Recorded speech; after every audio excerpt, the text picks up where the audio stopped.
Suspect sa panlulugo sa sinpanggagadan sa 21 anyos na graduating student sa Bakakay, Albay, nadakop na. Si Jessica Kalinog nakatuto. Makalihis ang tulong aldaw na paghahanap. Dagos ang napasakamot kan kapulisan ang pigtutukdong suspetsyado sa panlulugos asin paggadan sa 21 anyos asin graduating student kota ng si Rhea Bejerano Boneo kan barangay Hindi, Bakakay, Albay. Sigun ki Police Major Ervin Belien, hepe kan Bakakay MPS, sa kaduotan na parte kan parehong barangay nakuha ang suspetsyado. Sa tabang naman kan mga residente na nagtuunin impormasyon sa posibleng lokasyon kaini. Actually, ang information, sir, is etong suspect is talagang sanay siya kasi taga doon siya eh. Kaya alam niya kung saan yung pasikot-sikot, doon din tayo na medyo nahirapan, sir. Pero buti na lang, sir, at hindi natin to tinigilan. Tinutukan natin, sir, no?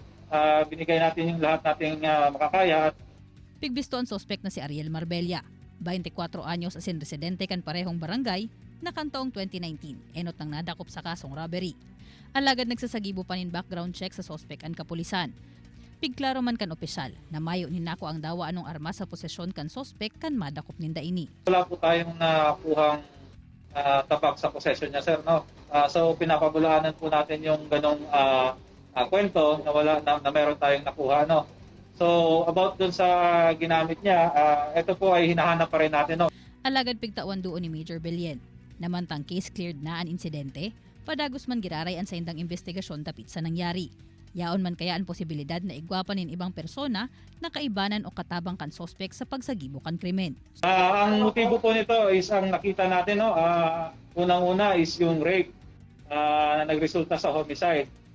Yun po ang pinakamalakas na nakikita natin, pero hinihintay po kasi namin yung resulta ng SOCO. So magbabase po talaga tayo doon kung ano po yung resulta ng SOCO report. Sa presente, nasa kustudiya kan Bakakay MPS ang suspetsyado, mantang pigpepreparar ang kasong isasaangat kontra digdi. Ini si Jessica Kalinog, Balitang Bicolandia.